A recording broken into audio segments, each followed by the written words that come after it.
இந்த வார்த்தை நேரத்தை தேவ ஆவியானவர் எங்களுக்கு ஆசீர்வதித்து கொடுப்பீராக.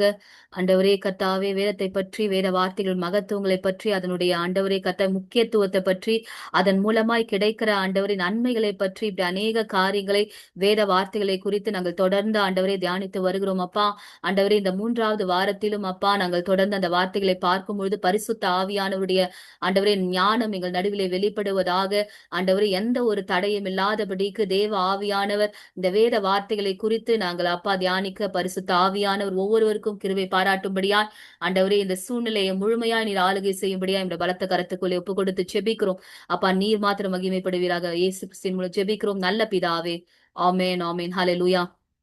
வேத புத்தகத்திலே வேத வார்த்தைகளை பற்றி, வேத புத்தகத்தை பற்றி சொல்லப்படுகிற காரியங்கள் என்னன்னு சொல்லி தொடர்ந்து நம்ம ஒரு சீரீஸா பார்த்துட்டு வரோம். நம்ம 2 வாரங்கள் முடிச்சிருக்கோம். இன்றைக்கு 3வது வாரத்துக்குள்ள நம்ம வந்திருக்கிறோம். கடந்த வாரத்துல ஒரு பாதிக்கு மேல நம்மளால சரியா பார்க்க முடியல, சில தடைகள் இருந்தது. ஆனாலும் சிலர் திரும்பவும் ரீஜாயின் பண்ணி அவங்க அதை கேட்டாங்க. உங்களுக்கு வேணும்னா அதோட லிங்க் நான் உங்களுக்கு அனுப்புறேன். அதுல நீங்க கேட்டுக்கலாம். அந்த செகண்ட் வீக்கோட முழுமையான அந்த அந்த நாள்ல பேசப்பட்ட காரியத்தை நீங்க கேட்டுக்கலாம். நம்ம கடைசியா எது பார்த்தோம் அப்படின்னா, வேத வார்த்தைகள். வேத வார்த்தைகள் இருந்து நமக்கு கிடைக்கிற காரியங்கள் என்ன? வேத வார்த்தைகள் என்ன என்ன பண்ணும்? நம்மளை குணப்படுத்தும், நம்மளை விடுதலையாக்கும், நம்மளை சுத்திகரிக்கும் அப்படின்னு சொல்லி ஒரு 3 காரியங்களை பார்த்து நம்ம அந்த நாள்லே கடந்த வாரத்திலே நம்ம கம்ப்ளீட் பண்ணோம். சோ இன்றைக்கு 3வது வாரத்திலே இன்னும் வேறு சில காரியங்களை பார்க்க தேவ ஆவியானவர் நமக்கு உதவி செய்வாராக. நம்ம கொஞ்சம் ஒரு சில காரியங்களை தான் நம்ம தியானிக்க போறோம். தியானித்து நம்ம ஜெபித்து நம்ம முடிக்க போறோம். நீதிமொழிகள் 6வது அதிகாரத்திலே 23வது வசனத்துல நம்ம இப்படி வாசிக்கிறோம். கட்டளையே விளக்கு, வேதமே வெளிச்சம், போதக சிற்றையே ஜீவ வழி அப்படின்னு சொல்லி. The commandments are the lamp, the law is the light அப்படின்னு சொல்லிட்டு அதுக்கப்புறம் போதக சிற்றையே ஜீவ வழி.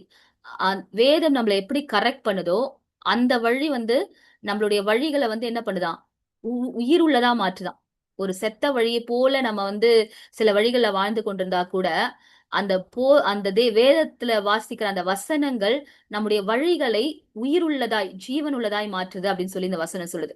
அப்ப கட்டளையே விளக்கு, வேதமே வெளிச்சம். What is the difference between a lamp and light அப்படின்னா, கமாண்ட்மெண்ட்ஸ் விளக்கு, லா வெளிச்சம் அப்படின்னு சொல்றாங்க. இப்ப விளக்குன்றது என்னன்னா, லேம்ப் சோர்ஸ் ஆஃப் லைட். லேம்ப்ல இருந்து லைட் வெளியே வரும். சோ லேம்ப் ஒரு சோர்ஸ், லைட் அதுல இருந்து வர கிடைக்கிற ஒரு விஷயமா இருக்கு. சோ கமாண்ட்மெண்ட்ஸ் எப்படியா ஒரு சோர்ஸ் மாதிரி. நம்ம அந்த கமாண்ட்மெண்ட்ஸ் இல்லாம நமக்கு என்ன கிடையாது? வெளிச்சம் கிடையாது. அந்த லேம்ப் இல்லாம வெளிச்சம் வர முடியாது. அந்த மாதிரி கட்டளைகளை பின்பற்றாமல் நமக்கு என்ன கிடையாது? நமக்கு வெளிச்சம் கிடையாது. அப்போ லேம்ப் போல இருக்கிற அந்த கட்டளைகளுக்கு நம்ம எப்படி நடக்கணுமா?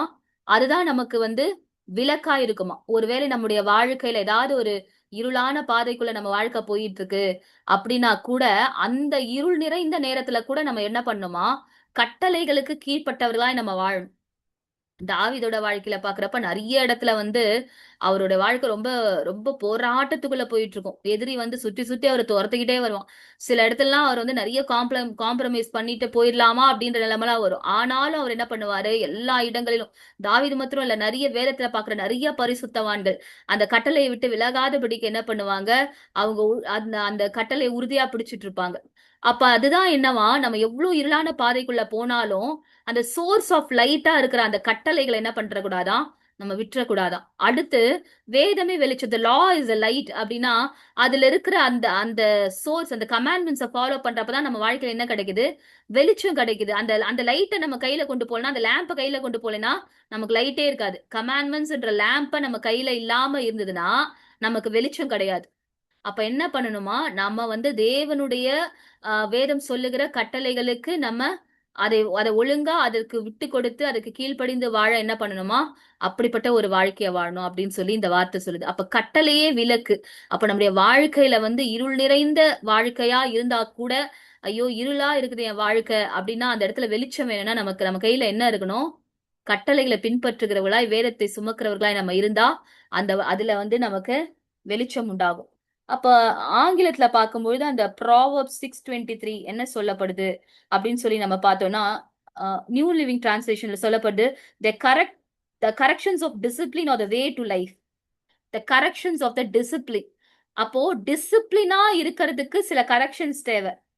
டிசிப்ளினா இருக்கணும்னா சில கரெக்ஷன்ஸ் நம்முடைய வாழ்க்கையில தேவை. அந்த டிசிப்ளின் இல்லனா, ஐ மீன் லைக் அந்த கரெக்ஷன்ஸ் இல்லனா நம்ம டிசிப்ளினா இருக்க முடியாது. அப்ப நம்முடைய வாழ்க்கையில கரெக்ட்டா ஒழுக்கமா இருக்கணும்னா, சில கரெக்ஷன்ஸ் தேவையாம். அந்த கரெக்ஷன்ஸ எது நமக்கு கொடுக்கும்னா, இந்த போதக சிக்ஷை. வேத வார்த்தை நம்ம சிட்சிக்கும் பொழுது, அதை எடுத்து போதிக்கும்போது நமக்கு நேரா வர சிக்ஷைகள் நம்ம என்ன பண்ணுமா? நமக்கு அந்த ஜீவ வழிய காண்பித்து கொடுக்குமா? நான் வந்து ஒழுக்கமுள்ள ஒரு பிள்ளையா வாழணும்னா, அதுல இருக்கிற என்னுடைய வழிகள் வந்து கரெக்ட் செய்யப்படணும். அது சரி செய்யப்படணும் அப்படின்னா, இந்த வேதம் கொடுக்கிற சிக்ஷைகள நான் பின்பற்றினா, அதுல என்ன உண்டாகும்? அந்த ஜீவ வழியில நான் போக முடியும். அப்படின்னு சொல்லி இந்த வார்த்தைகள் சொல்லுது. சோ அடுத்து நம்ம பார்க்கும்பொழுது, உபாகமத்துல ஒரு முக்கியமான பகுதியில ஆண்டவர் வந்து சில கட்டளைகள வந்து இஸ்ரவேலர்களுக்கு கொடுக்கிறாரு.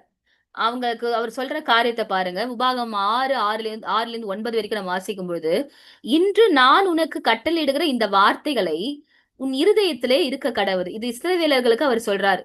நீ அவைகளை உன் பிள்ளைகளுக்கு கருத்தாய் போதித்து, பெற்றோர் கூட இங்க இருப்பீங்க. அப்ப என்ன பண்ணுமா? பிள்ளைகளுக்கு வார்த்தைகளை கருத்தாய் போதிக்கணும். அப்ப இஸ்ரவேலர்களுக்கு தகப்பன் தாய் ஸ்தானத்தில் இருக்கிற பெற்றோருக்கு கத்தர் கொடுக்கிற வார்த்தை என்ன? டு எ ஃபியூச்சர் ஜெனரேஷன் உன்னுடைய தேவ வார்த்தைகளை, கட்டளைகளை, என்னுடைய வாக்கியங்களை, என்னுடைய வார்த்தைகளை கருத்தாய் போதித்து, நீ உன் வீட்டில் உட்கார்ந்திருக்கும் போதும், வழியில் நடக்கிற பொழுதும், படுத்துக் கொள்ளுகிற பொழுதும், எழுந்திருக்கும் பொழுதும் அவைகளை குறித்து பேசி. அப்போ ஒரு பெற்றோருக்கு ஆண்டவர் கொடுக்கிற ஒரு கட்டளை என்னன்னா, பெற்றோர்னா அப்ப அவங்களுக்கு தானே, நமக்கு இல்லன்னு நினைக்காதீங்க. வளர்ந்து வர எல்லா வாலிப பிள்ளைகள் எல்லாருக்கும் சேர்த்துதான் இது. அப்ப வீட்ல என்ன இப்ப உட்கார்ந்துட்டு இருக்கப்ப, நடக்கிறப்ப, படுத்துட்டு இருக்கப்ப, எழுந்திருக்கிறப்பனா இந்த 4 ஆக்ஷன் தான் இருக்கு. ஒரு மனுஷன் உட்கார்ந்து இருப்பான், இல்ல நடப்பான், இல்ல படுத்துட்டு இருப்பான், இல்ல எழுந்திருப்பான். இது இது இந்த 4 தான் பண்ண முடியும். அப்படின்னா என்ன அர்த்தம்? Throughout the day, complete day நம்ம எதை பத்தி பேசிட்டே இருக்கணுமா? தேவனுடைய வார்த்தைகளை பற்றி தான் வீட்டுல வந்து பிள்ளைகள் இடத்துல, மற்றவர்கள் இடத்துல, குடும்பத்துக்குள்ள பேசிட்டு இருக்கணுமா? எப்படி வேதம் நம்மள எப்படி எதிர்பார்க்குது பாருங்க. நம்ம நம்ம இன்னைக்கு வாழற வாழ்க்கை வேற. பட் வேதம் என்ன எதிர்பார்க்குதுன்னு தான் நம்ம இப்ப பாக்குறோம். சோ பரிசுத்த வேதாகமும் ஒரு காரியத்தை நமக்கு கற்றுக் கொடுக்குது. நம்ம இடத்துல எதிர்பார்க்குது அது என்னன்னா, நீ என்ன பண்ணிட்டு இருந்தாலும் த்ரூ அவுட் த டே உன் குடும்பம், உன் வீடு என்ன பண்ணட்டும்? என் வார்த்தைகளை குறித்து பேசிட்டே இருக்கட்டும். அவைகளை குறித்து பேசிட்டே இரு. நான் இன்றைக்கு உனக்கு கொடுக்கிற வார்த்தைகளை பற்றி உன் வீட்டுல பேசிட்டே இரு. ஆனா நம்ம வீட்டுல, நம்ம வாழ்க்கையில நம்ம அதை பற்றியா பேசுறோம்? மோஸ்ட் ஆஃப் த டைம் நம்ம என்ன பண்றோம்? நம்ம எதிர்மறையா இருக்கிற காரியத்தை தான் என்ன பண்றோம்? நம்ம நிறைய நேரத்துல பேசுறோம். ஆனா வேதம் நமக்கு அழகா கற்றுக் கொடுக்குது. உங்க சூழ்நிலை என்னவோ, உங்க வாழ்க்கை என்னவோ, நீ எப்படி பண்ணாலும், இப்ப உட்கார்ந்து இருக்கிறதுன்றது ஒரு நிலைமை, நடக்கிறதுன்றது ஒரு நிலைமை, படுத்துக் கொள்ளுகிறதுன்றது ஒரு நிலைமை, எழுந்துக்கிறதுன்றது ஒரு நிலைமை. அப்ப 4 விதமான ஒரு நிலைமைகளை பற்றி இந்த இடத்துல சொல்லப்படுது. அப்ப உன்னுடைய வாழ்க்கை எந்த நிலைமையில இருந்தா கூட, இது இது இந்த நிலைமையை குறிக்கிறது இல்ல. நம்முடைய வாழ்க்கை எந்த நிலைமையில இருந்தா கூட நம்ம என்ன சொல்லுவோம்? என் வாழ்க்கை இருக்கிற நிலையில நான் எங்க வார்த்தையை பத்தி பேசிட்டு இருக்கிறது அப்படின்னு நம்ம யோசிக்கலாம். ஆனா இந்த இந்த வார்த்தை நமக்கு சொல்லி கொடுக்கறதுன்னா, you might be in whatever the situation, என்ன என்ன நிலையில் வேணா உன்னுடைய வாழ்க்கையில இருக்கலாம். ஆனா அதிகமா என்ன பண்ணு? என்னுடைய வார்த்தைகளை குறித்து உன்னுடைய வீட்டுல பேசு, உன்னுடைய குடும்பத்துல பேசு, உன்னுடைய பிள்ளைகளிடத்துல பேசு அப்படின்னு வந்து இந்த வார்த்தைகள் நமக்கு சொல்லி கொடுக்குது. அடுத்த வார்த்தை நம்ம பார்க்கும்பொழுது, அவைகளை உன் கையின் மேல் அடையாளமாக கட்டிக் கொள்வாயாக. அவைகள் உன் கண்களுக்கு நடுவிலே ஞாபக குறியா இருக்க கடவது. அவைகளை உன் வீட்டு நிலைகளிலும் உன் வாசல்களையும் எழுதுவாயாக. அப்போ உன் கை, நம்மளுடைய ஆக்ஷன்ஸ்ல என்ன இருக்கணுமா? கர்த்தருடைய வார்த்தை ரிஃப்ளெக்ட் ஆகணுமா? நம்ம செய்கிற காரியங்கள், நம்ம செய்கிற சகல காரியங்களும் என்ன ஆகணும்? அந்த வார்த்தைகள் ரிஃப்ளெக்ட் பண்ணணும். என்னுடைய கையின் கிரியைகள்ல, நான் கைகளா செய்கிற காரியங்கள்ல அவருடைய வார்த்தையோட வெளிச்சம் இருக்கணும். கண்களுக்கு நடுவே, என்னுடைய தாட்ஸ்ல, என்னுடைய சிந்தனையில அவருடைய வார்த்தை எப்பொழுதும் இருந்து கொண்டே இருக்கணும். உன் வீட்டு நிலைகளிலும் உன் வாசல்கள்னா, நம்முடைய வீடு கம்ப்ளீட்டா எதுக்கு டெடிகேட் பண்ணப்பட்டிருக்கணும்? தேவனுக்கு, ஆண்டவருக்கு, அவருடைய வார்த்தைக்கு டெடிகேட் பண்ணப்பட்டிருக்கணும். உன் வீட்டு நிலைகளிலும் உன் வாசல்களிலும் எழுதுவாயாக. நம்ம இந்த இந்துக்கள்லாம் பாக்குறப்ப என்ன பண்ணுவாங்க? அந்த வீட்டு வாசல்ல வாசல்ல அந்த அந்த நிலைக்கால் தானே, அதுக்கு அவ்வளவு இம்பார்ட்டன்ஸ் கொடுப்பாங்கல்ல அவங்க. அதை பூசி மொழுகி தொடச்சு அதை கழுவி என்னென்னவோ காரியத்தை பண்ணி அதை அலங்காரப்படுத்தி அவங்க அவ்வளோ வந்து என்ன பண்றாங்க? அதுல ஒரு நன்மை கிடைக்கும், அது வழியா ஒரு நன்மை உண்டாகும், அது வழியா தாங்கள் நம்புகிற அந்த நம்பிக்கைகளின் வழியாய் அவங்களுக்கு ஏதோ ஒரு நன்மை கிடைக்கும் அப்படின்னு சொல்லி அவங்க அவ்வளவு நம்புறாங்க. அப்ப நம்ம வீட்டு நிலைகளிலும் நம்ம வீட்டின் வாசல்களிலும் ஆட்டுக்குட்டியானோட ரத்தம் பூசப்பட்டிருக்குது. Though it is not like லிட்டரலா அந்த இடத்துல இல்லைனாலும், நம்முடைய வீடு கர்த்தருடைய நாமத்திற்குரிய வீடா இருந்தா, நம்ம வீடு தேவனுடைய ரத்தத்தின் வல்லமையினாலே பாதுகாக்கப்பட்ட வீடு. அப்பொழுது நம்ம வீடு எதுக்கு டெடிகேட் பண்ணப்பட்டிருக்கணுமா? கர்த்தருடைய வார்த்தையை பேசுகிறதற்கு நம்மளுடைய வீடுகள் டெடிகேட் பண்ணப்பட்டிருக்கணுமா? அப்படி நம்முடைய வீடு அதற்கு உகந்த அந்த அந்த அதற்கான ஒரு காரியமாய் கொடுக்கப்பட்ட வீடா இருக்கணும். அதுல கூட அந்த வார்த்தை எழுதுவேன்றார் ஆண்டவர். உன் வீட்டு நிலைகளிலும் உன் வாசல்களிலும் எழுதுவாயாக அப்படின்னு சொல்லி, நம்ம வீடு எப்படி இருக்கணும், நம்ம வீட்டுல பிள்ளைகளிடத்துல என்ன என்ன கற்றுக் கொடுக்கணும், பிள்ளைகளோடு என்ன பேசணும், அந்த குடும்பம் எப்படி நடந்து கொள்ளணும்னு சொல்லி உபாகமத்துல இஸ்ரவேல் ஜனங்களுக்கு ஆண்டவர் என்ன பண்றாரு, கட்டளையா இந்த காரியங்களை அவர் சொல்லுகிறத நம்மால பார்க்க முடியுது. அப்ப இந்த வார்த்தையோடு நம்ம என்ன பண்ணலாம், நம்முடைய வாழ்க்கை, நம்முடைய குடும்பத்தை நம்ம ஒப்பிட்டு பார்த்தா நம்ம வாழ்க்கை அப்படி இருக்கா, நம்ம குடும்பம் அப்படி இருக்குதா, நம்ம வீட்டுல பேசுகிற காரியங்கள் அப்படி இருக்கா அப்படின்னா கண்டிப்பா அப்படி இருக்கிறது இல்ல. பட் வாட் பைபிள் இஸ் எக்ஸ்பெக்டிங்னா, இப்படிப்பட்ட ஒரு குடும்பமாய் தேவ பிள்ளைகளுடைய குடும்பம் இருக்க வேண்டும் என்று சொல்லி கர்த்தருடைய வேத வார்த்தைகள் எதிர்பார்க்கிறத நம்மால பார்க்க முடியுது. ஹalleluya. அடுத்ததாய் ஒரு சில காரியங்களை நம்ம பார்த்து என்ன பண்ண போறோம், நம்ம ஜெபித்து நம்ம முடிக்க போறோம். ஹalleluya. இதுல இதுல நம்ம பார்க்கிற காரியம் என்னன்னா, இட் இஸ் அபவுட் ரிசர்ச், ஆராய்ச்சி. வேத வார்த்தைகளை குறித்து ஆராய்ச்சி பண்ணணும் அப்படின்னு சொல்லி வேதம் அழகா நம்ம கற்றுக் கொடுக்குது. ஸோ வாட் இஸ் ரீசர்ச்சிங் அப்படின்னா, we can study it, we can explore it. ஸ்டடினா there is lot of difference between learning and study. ஸ்டடினா என்னது, பைபிள் ஸ்டடி அப்படின்னா என்னது, கொஞ்சம் டீப்பா உட்காந்து ஆழத்துல உட்காந்து ஆலோசித்து படிக்கிறது தான் பைபிள் ஸ்டடி. அப்போ வேதம் நமக்கு ரெக்கமெண்ட் பண்ற காரியம் என்னன்னா, ஜஸ்ட் நாட் ரீடிங். வேதத்தை சும்மா படிச்சுட்டு போறத வேத புத்தகம் நமக்கு ரெக்கமெண்ட் பண்ணல. வேதத்தை ஆராய்ந்து பாருங்கள்னு சொல்லிதான் வேதம் நமக்கு ரெக்கமெண்ட் பண்ணுது. ஆனா நம்ம இன்னும் எங்கது படிக்கிற ஸ்டேஜ்ல நமக்கு பெரிய போராட்டத்துல நம்ம இருக்கிறோம். அந்த படிக்கிற ஸ்டேஜை விட்டு நம்ம கடந்து வந்தாதான் நம்ம என்ன பண்ண முடியும், நம்ம அடுத்து அந்த ஆராய்கிற பகுதிகளுக்குள்ள நம்ம போக முடியும். நம்ம படிக்கிறதுலே இன்னும் நம்ம ரொம்ப தள்ளாடிக்கிட்டு இருந்தோம்னா, அந்த ஆராய்ந்து அறிந்து கொள்ளுகிற அந்த ஆழங்களுக்குள்ள போகிறது நமக்கு ரொம்ப காலம் எடுத்துரும் அதுக்கு. அப்படி இல்லாம வேதம் என்ன சொல்லுது, Bible is recommending us to study and explore and research on the word of God. அப்போ யோவான் 5:39 நம்ம வாசிக்கிறோம், வேத வாக்கியங்களை ஆராய்ந்து பாருங்க. இது யார் சொல்றாருன்னா, யாரு சொல்ல, ஏசப்பா சொல்றாரு. அங்க இருக்கிற யூதர்களுக்கு சொல்றாரு, நீங்க என்ன பண்ணுங்க, உங்களுக்கு நிறைய டவுட்ஸ் இருக்குல்ல என் மேல, நான் யாரு, நான் தேவனுடைய பிள்ளை குமாரனா, நான் ரட்சிக்க வந்தவரா, நான் தான் ரட்சகரா, நான் தான் மேசையாவான்னு சொல்லி உங்களுக்கு நிறைய டவுட்ஸ் இருக்குல்ல. அப்ப நீங்க என்ன பண்ணுங்க, அந்த வேத வாக்கியங்கள் நீங்க ஆராய்ந்து பாருங்க. You research on the word of God. நீங்க அதை ஆராய்ந்து பாருங்க, அவைகளால் உங்களுக்கு நித்திய ஜீவன் உண்டு என்று எண்ணுகிறீர்களே. வேத வாக்கியங்களை ஆராய்ந்து பார்த்தா நித்திய ஜீவன் உண்டு, இட்டர்னிட்டி எனக்கு கிடைக்கும். வேத வார்த்தையை நான் ரிசர்ச் பண்ணா, அதை நான் ஆழ்ந்து ஸ்டடி பண்ணா, அதுல இருந்து எனக்கு நித்திய ஜீவன் எனக்கு கிடைக்கும் நம்புறீங்கல்ல. அப்ப என்னை குறித்து சாட்சி கொடுக்கிறவைகளும் அவைகளே அப்படின்னு ஏசப்பா சொல்றாரு. இந்த யூதர்களுக்கு என்னது, ஏசப்பா மேல பயங்கர சந்தேகம்ல. இவர் யார், இவரா தேவகுமாரன், இவர் நமக்கு தெரிஞ்ச வீட்டுல தானே பிறந்திருக்காரு, இவங்க அப்பா அம்மா நமக்கு தெரியுமே, இவர்கள் உடன் பிறந்தவர்களுக்கு நமக்கு தெரியுமே, அப்புறம் எப்படி இவர் எப்படி தேவகுமாரனா இருக்க முடியும், இவர் எப்படி உலகை மீட்க வந்த ரட்சகரா இருக்க முடியும்னு சொல்லி இந்த இவர்களுக்கு பயங்கர சந்தேகம். எப்பவுமே ஏசப்பா என்ன பண்ணுவாங்க, அதனால குற்றப்படுத்திட்டே இருப்பாங்க. அப்ப அவர் அழகா ரிப்ளை சொல்றாரு. என்ன சொல்றாரு, நீ எதுவும் பண்ண வேணாம், நீ என்னை பத்தி தெரிஞ்சுக்கணும்னா என்னை பத்தி சாட்சி கொடுக்குற அந்த வேத வார்த்தைகளே ஆராய்ந்து பாரு. அன்னைக்கு யூதர்களுக்கு ஆண்டவர் சொன்ன வார்த்தை, என்ன நீங்க நம்ப மாட்டீங்க, you are not believing me, நான் தான் இந்த உலகை மீட்க வந்த ரட்சகர் என்று சொல்லி, உங்களை பாவத்திலிருந்து மீட்க வந்தவர் என்று சொல்லி நீங்க நம்ப மாட்டீங்க. ஆனா நீங்க அதை நம்பணும்னா, ஆல்ரெடி நீங்க ஒரு விஷயத்தை நம்புறீங்க. அது என்னன்னா, இந்த வேத வார்த்தைகள் உங்களுக்கு இட்டர்னிட்டியை கொடுக்க போது, உங்களுக்கு நித்திய ஜீவனை கொடுக்க போது நீங்க நம்புறீங்க. அதே வேத வார்த்தைகள் தான் என்ன பத்தி சாட்சி கொடுக்குது. அதனால நீ ஆராய்ச்சி பண்ற அந்த வேத வாக்கியங்களே உனக்கு நான் யாருன்னு சொல்லும் அப்படின்னு சொல்றாரு. அப்ப இப்ப கூட நம்ம ஏசப்பாவை பத்தி இன்னும் அதிகமா தெரிஞ்சுக்கணும். ஏசு கிறிஸ்துடைய குணாதிசயங்களை அதிகமா தெரிஞ்சுக்கணும். ஏசப்பா எப்படிப்பட்டவர்னு தெரிஞ்சுக்கணும். கிறிஸ்து இயேசுவில் இந்த சிந்தையே உங்களில் இருக்க கடவுதுன்னு சொல்லி கிறிஸ்துவுடைய சிந்தை, கிறிஸ்துவுடைய வெளிச்சம், கிறிஸ்துவை போல நம்ம மாறணும். கிறிஸ்துவுடைய பிரதிபலிப்பை நம்ம நிறைய நம்ம நம்ம நிறைய காரியங்களை பார்க்கும்போது ரிப்பீட்டடா இருக்கிற மாதிரி நமக்கு தோணும். பட் எவ்ரிதிங் எல்லாத்தையும் எங்க கொண்டு போய் வச்சாலும் அந்த ஃபைனல், அந்த மெயின் பாயிண்ட், மைய புள்ளியா வர்றது யாரு, ஏசப்பா தான்.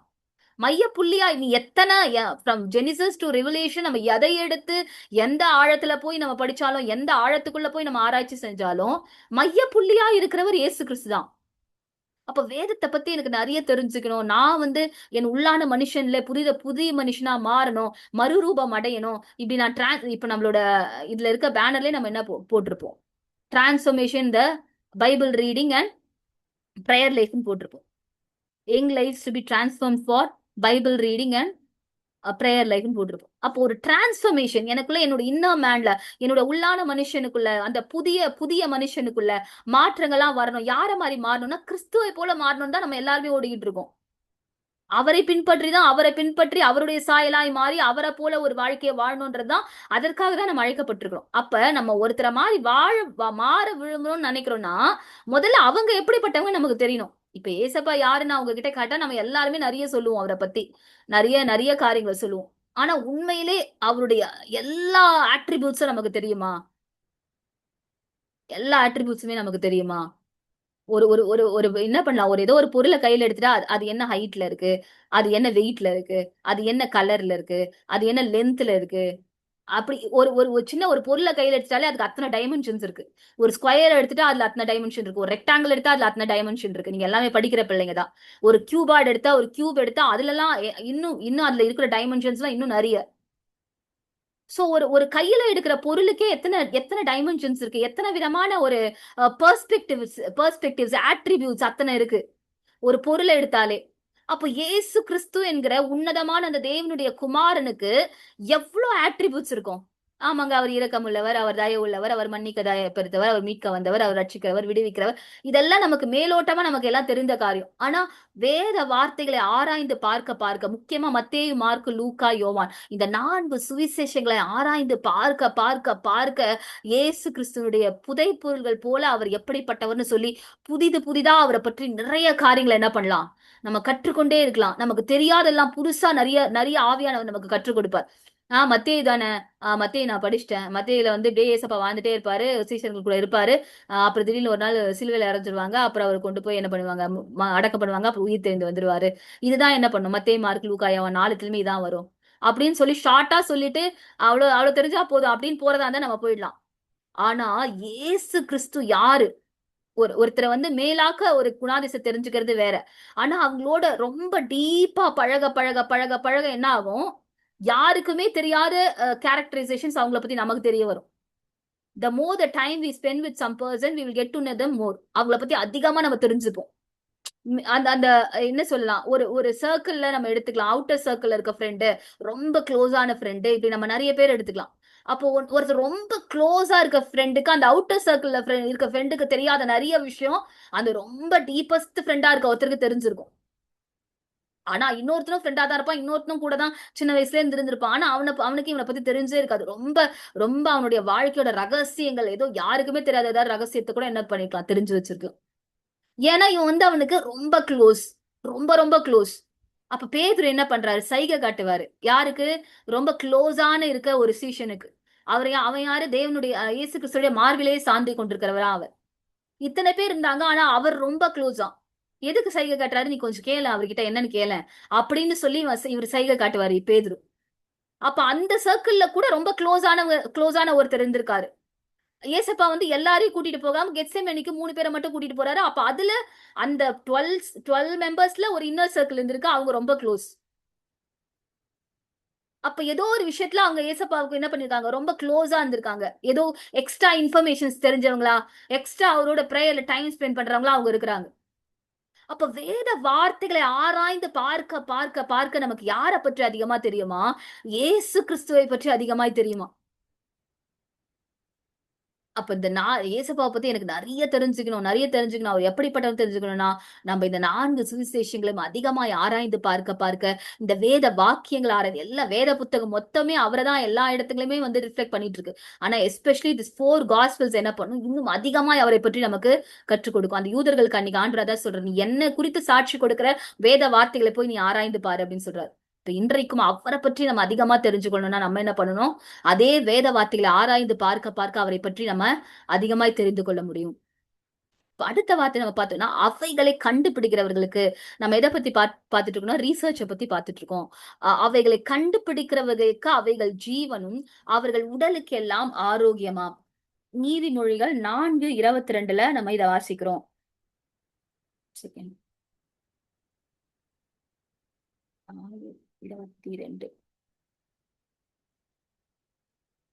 எதை கண்டுபிடிக்கிறவங்களுக்கு அப்படின்னு பார்த்தா 20வது வசனத்துல இருந்து நம்ம வாசிச்சோம்னா, என் மகனே என் வார்த்தைகளை கவனி, என் வசனங்களுக்கு உன் செவியை சாய்.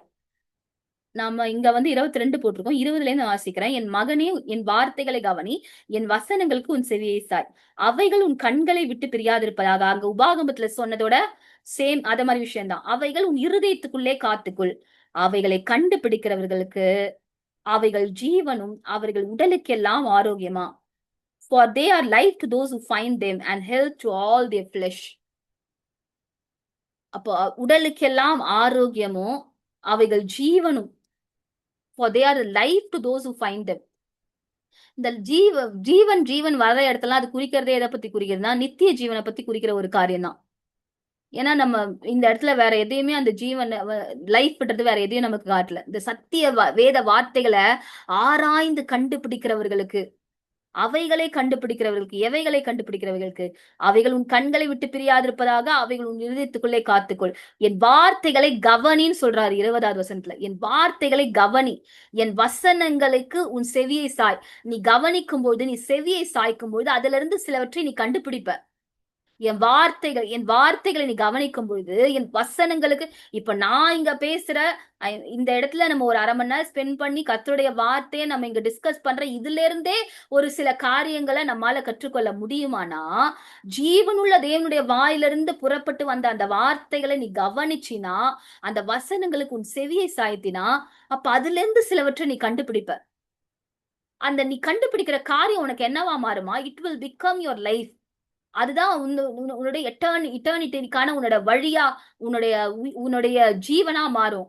அதுதான் உன்னுடைய பிளஷுக்கு எல்லாம் என்னவா மாறும்? ஆரோக்கியமா மாறும் அப்படின்னு ஆண்டு சொல்றாரு. ஆனா அதுக்கு என்ன பண்ணும்? நீ முதல்ல என் மகனே என் வார்த்தைகளை கவனி. இப்ப இங்க 20 பேர் 22 பேர் இருந்தோம். 22 பேர் இருந்தோம். இப்ப 20 பேர் இருக்கிறோம். 20 பேர்ல எத்தனை பேர் இங்க மும்முரமா கவனிச்சுட்டு இருக்கீங்கன்னு எனக்கு தெரியாது. சொல்லப்படுற எல்லா வார்த்தையும் மும்முரமாய் கவனிச்சு செவியை சாய்த்து யார் அப்படியே கவனிக்கிறீங்கன்னு எனக்கு தெரியாது. ஆனா ஆண்டருக்கு தெரியும். ஏன்னா அவர் தான் சொல்றாரு, என் மகனே என் வார்த்தைகளை கவனி, என் வசனங்களுக்கு உன் செவியை சாய் அப்படின்னு சொல்லி அவர் தான் சொல்றாரு. அதை நீ கேட்கும் பொழுது என்ன என்ன என்ன நடக்கும்? சிலது நீ கண்டுபிடிப்ப. ஓ, இந்த வார்த்தை இப்படி சொல்லுதா, இந்த வார்த்தை இப்படி சொல்லுதா, இந்த வார்த்தைக்கு இதுதான் அர்த்தமா அப்படின்னு சொல்லி சிலவற்றை நீ கண்டுபிடிப்ப. நீ கண்டுபிடிக்கிற அந்த காரியம் தான் உன்னுடைய பாதையை என்ன ஆகும்? உயிர் உள்ளதா, ஜீவன் உள்ளதா மாற்றும். அது உன் சரீரத்துக்கெல்லாம், உன் உடலுக்கெல்லாம் ஆரோக்கியமா மாறும் அப்படின்னு சொல்லி ஆண்டவர் சொல்றாரு. ஹல்லேலூயா. அப்போ நம்ம ஆராய்ந்து பார்க்கும்பொழுது என்ன நடக்குது? ஆராய்ந்து பார்க்கும்பொழுது இயேசு கிறிஸ்து எப்படிப்பட்டவர் என்பதை இன்னும் அதிகமாய் நம்ம அறிந்து கொள்ள முடியும். இன்னும் அவருடைய வார்த்தைகளை நம்ம கவனிக்கும் பொழுது, நம்ம செவியை சாய்க்கும் பொழுது, அதிலிருந்து நம்ம கண்டுபிடிக்கிற அந்த இன்ஃபர்மேஷன்ஸ் அது நமக்கு என்னவா மாறும்? ஜீவனாய், அது உடலுக்கெல்லாம் ஆரோக்கியமாய் மாறும். அடுத்த காரியத்தை நம்ம பார்த்தோம்னா, இந்த பட்டணத்தார், எந்த பட்டணத்தார்? அப்போஸ்தலர் 17ல 11ல இருந்து 12 வரைக்கும் சில வசனங்களை நம்ம வாசிக்கிறோம். அப்போஸ்தலர் 17ல அங்க கொடுக்கப்பட்டிருக்க காரியம் என்னன்னா, இங்க பெரேயான்னு சொல்லி ஒரு பட்டணத்தாரை பத்தி கொடுக்கப்பட்டிருக்குது. இந்த பட்டணத்தார் எப்படி இருந்தாங்களாம்? அந்த பட்டணத்தார் மனோவாஞ்சையாய் வசனத்தை ஏற்றுக்கொண்டு, பவுல் போய் அங்க ப்ரீச் பண்றாரு. அப்ப இந்த ஜனங்கள் என்ன பண்றாங்களாம்?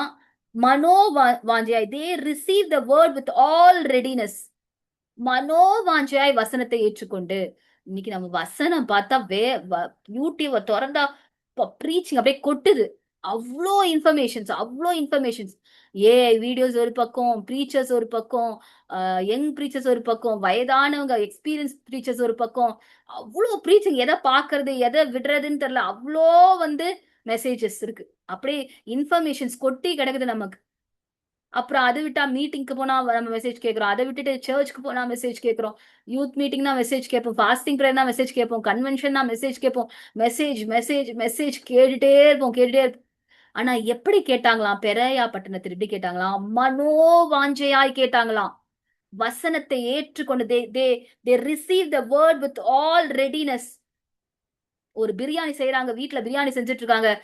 ஃபர்ஸ்ட் ஸ்டெப்ல கொஞ்சம் வாசனை வருது, கொஞ்சம் மிடில் ஸ்டேஜ்ல அடுத்த வாசனை வருது, ஃபைனல் ஸ்டேஜ்ல வாசனை மூக்க தொலைக்குதுன்றப்போ அப்படியே நமக்குள்ள இருக்கிற அந்த அந்த டேஸ்ட் பட்ஸ் எல்லாம் ரெடி ஆகி அந்த பிரியாணியை டேஸ்ட் பண்றதுக்கு எப்படி ஒரு ஆவலா நம்மளுடைய சிஸ்டம் ரெடி ஆகி காத்திருக்கோம்.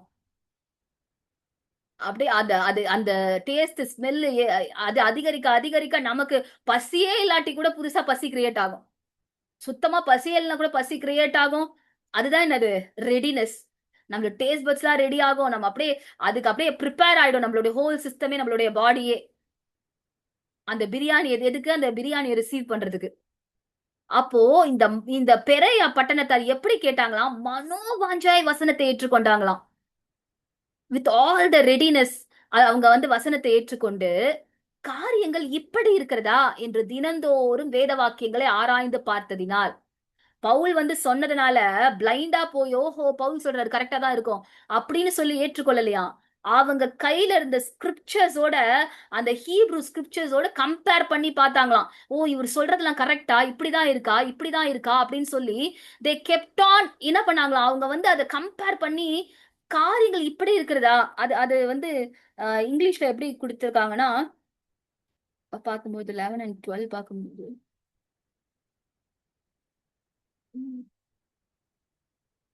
so these were more fair-minded than those in Thessalonica, in that they received the word with all readiness and searched the scriptures daily to find out whether these things were so. They searched the scriptures daily. Searched the scriptures. They didn't read the scriptures. They searched. ஸ்கிரிப்சருக்குள்ள என்ன இருக்கு, பவுல் சொல்றாரு, நிறைய சொல்றாரு, நிறைய information கொடுக்குறாரு, ரொம்ப புதுசா இருக்கு இவர் கொடுக்கறதெல்லாம், ஆனா இது உண்மைதானா அப்படின்னு சொல்லி என்ன பண்ணாங்களாம், அவங்க ஆராய்ந்து பார்த்தாங்களாம். காரியங்கள் இப்படிதான் இருக்குதா என்று சொல்லி ஆராய்ந்து பார்த்தாங்களாம். அப்படி பார்த்ததுனால என்ன ஆச்சா, தெசலோனிக்க அப்படின்னு சொல்ற அந்த பட்டணத்துல உள்ளவங்களை பார்க்கிலும் இவர்கள் எல்லாரும் எப்படி இருந்தாங்களாம், நற்குணசாலிகளா இருந்தாங்களாம். அந்த பக்கத்துல இருந்த அந்த பட்டணத்தை காட்டிலும் இந்த பட்டணத்துல இருந்த இவங்க எல்லாருமே ஃபேர் மைண்டடா இருந்தாங்களாம்.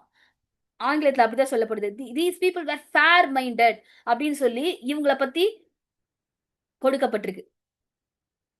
அதனால் அவர்கள் அநேகம் பேரும் கனம் புரிந்த கிரேக்கரில் அநேக ஸ்திரீகளும் புருஷர்களும் விசுவாசித்தார்கள். இவங்க என்ன பண்ணாங்களாம், பவுல் பிரசங்கிக்க அதை கம்பேர் பண்ணி சர்ச் பண்ணி ஓ இப்படிதானான்னு பார்த்ததுனால ரொம்ப உறுதியா இன்ஃபர்மேஷனை தெரிஞ்சுக்கிட்டு கிரேக்கர்களும் நிறைய கனம் பொருந்திய ஹானரபிளான பொசிஷன்ல இருந்த கிரீக்ஸ் நிறைய பேர். கிரீக்ஸ் வந்து யாரு, அவங்க புறஜாதிகள். அந்த ஹானரபிளான பொசிஷன்ல இருந்த கிரீக்ஸ் என்ன பண்ணாங்களாம், they started to believe in Jesus Christ அப்படின்னு சொல்லப்படுது. எதனாலனா ஓ இப்படி இருக்குதான்னு சொல்லி சொன்ன இன்ஃபர்மேஷனை அவங்க வந்து சர்ச் பண்ணி பார்த்தாங்களாம். இது இந்த இந்த இந்த பகுதியிலேருந்து நம்ம எடுத்துக்கொள்ள வேண்டிய ஒரு கற்றுக்கொள்ள வேண்டிய காரியம் என்னன்னா, இந்த கடைசி காலங்கள பயங்கரமா இன்ஃபர்மேஷன்ஸ் நமக்கு முன்பாகி கொட்டி கிடக்குது. வேதத்தை பத்தி இது அது அது இதுன்னு சொல்லி நிறைய பேர் என்ன சொல்றாங்க, என்னென்னோ ப்ரீச் பண்றாங்க, என்னென்னோ சொல்றாங்க. சோ யார் வேணா என்ன வேணா பண்ணட்டும், அது வந்து பைபிளோட மேட்ச் ஆகுதா, அவங்க நிறைய சொல்லட்டும், புதுசா எதை வேணா சொல்லிட்டு போட்டோம், அது அவங்க சொல்றது பைபிளுக்கு கான்ட்ரடிக்ட் ஆனா அவங்க எவ்வளவு பெரிய பிரீச்சரா இருந்தாலும் அந்த பிரீச்சிங்க நம்ம எடுத்துக்கணும்ன்ற எந்த ஒரு அவசியமும் கிடையாது. ஆனா அது எப்ப நமக்கு தெரியும்னா, வேத வார்த்தைகள் காரியங்கள் இப்படி இருக்கிறதா என்று தினந்தோறும் வேத வாக்கியங்களை ஆராய்ந்து பார்க்கிறதுனால. இன்னைக்கு நிறைய வந்து வேத வார்த்தைகளுக்கு கான்ட்ரடிக்டான நிறைய டாக்டரைன்ஸை கொண்டு வந்து சர்ச்சஸ்ல நுழைச்சு இஷ்டத்துக்கு ப்ரீச் பண்ணிட்டு இருக்காங்க. கொஞ்சம் அப்படி அசதியா இருந்தோம்னா கூட என்ன ஆயிடும், ஈஸியா வந்து வஞ்சிக்கப்பட்டு போயிடும். Deception, the spirit of deception பயங்கரமா கிரியை செய்து கொண்டிருக்கிற அந்த டிசீவிங் ஸ்பிரிட் ரொம்ப தீவிரமா கிரியை செய்து கொண்டிருக்கிற ஒரு காலத்துல நம்ம இருக்கிறோம். கொஞ்சம் லைட்டா நம்ம வந்து ஸ்லிப் ஆனா கூட we can be easily deceived. So whoever is the preacher, whatever they are preaching, அப்படியே வந்து ஒரு வித்தியாசமா புதுசா ஒண்ணு சொல்றாங்களா, இது கொஞ்சம் டிஃப்ரெண்டா இருக்கு, இது வரைக்கும் நான் கேட்காத ஒண்ணா இருக்கே அப்படின்னா ஜஸ்ட் லைக் தட் அதை நம்ம ஏற்றுக்கொள்ளணும்னு கிடையாது.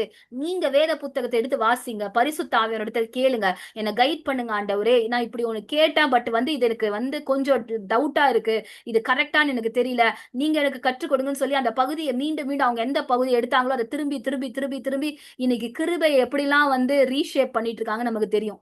கிரேஸ் பிரீச்சிங் ஒரு பெரிய பிரீச்சிங்கே வச்சுட்டு ஒரு கூட்டம் என்ன பண்ணிட்டு இருக்கு, பாவம் பண்ணா கூட பரவாயில்ல you will go to heaven அப்படின்னு சொல்லி ஒரு பெரிய கூட்டமே கிரேஸ், அது பேர் வந்து ஹைப்பர் கிரேஸ்னு ஒரு விஷயத்தை உருவாக்கி என்ன சொல்றான், நீ என்ன பாவம் பண்ணாலும் பரவாயில்ல, ஏன்னா பாவத்துக்காக தான் கிறிஸ்து பண்ணித்தாரு, அதனால நீ பாவம் வழியா கூட நீ வந்து என்ன பண்ணிடலாம், நீ பரலோகத்துக்கு போலான்னு சொல்லி ஒரு கூட்டம் அதுக்கும் கீழே உட்காந்து கை தட்டி விசில் அடிச்சுட்டு இருக்கு.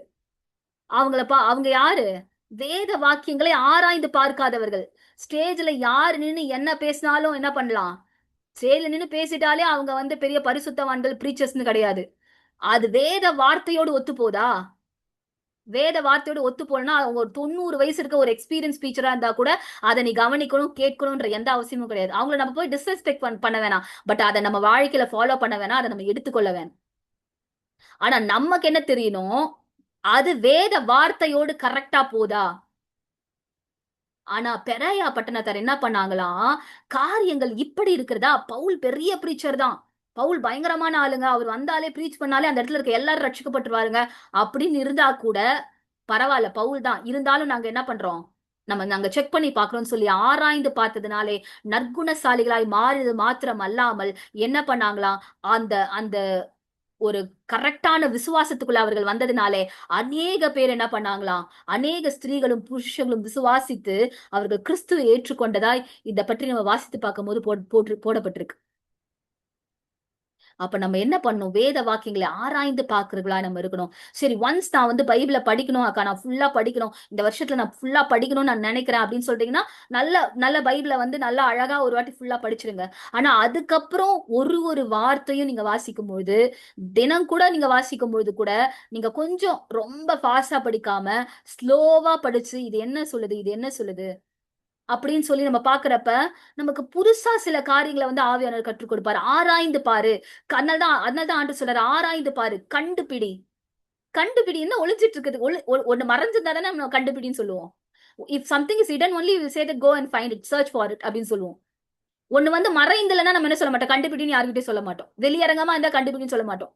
இப்ப நீதிமொழிகள் 4:22 என்னுடைய வார்த்தைகளை நீ கவனித்து உன் செவியை சாய், அவைகளை கண்டுபிடிக்கிறவர்களுக்குன்னு சொல்லுதுன்னா, so there is lot of hidden things inside a word. ஒரு ஸ்கிரிப்சருக்குள்ள நிறைய புதைபொருள் பூரா மறைந்து கிடக்குது.